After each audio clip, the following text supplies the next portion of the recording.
Microplastics have been found anywhere that we look for them, even in our drinking water. And the state of California is currently working to try to assess the extent and potential hazards of microplastics in California's drinking water. They're one of the first states in the nation to get on top of this.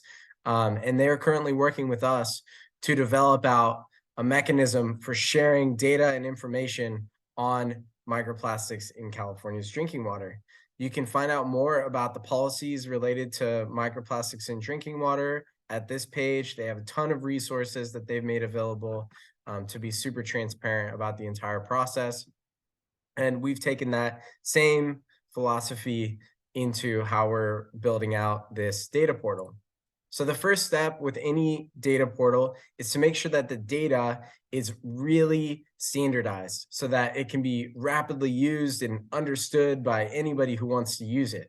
And the first part of that is data validation. So we have these rules files that we've created that are basically just CSVs that define what the columns need to have in them in the data sets.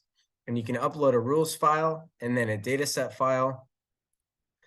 And you can see really quickly what all of the errors are in the data set. So here we have a URL address that isn't formatted correctly. We have a date that's not formatted correctly. And then what we would do is we would go in and fix that data before it gets uploaded into the data portal and shared with everybody so that we can make sure that it's really high quality and the accurate information that people want to get. We're developing this data portal on GitHub so that anyone can collaborate with us and so that it can be used for any other projects, even beyond microplastics.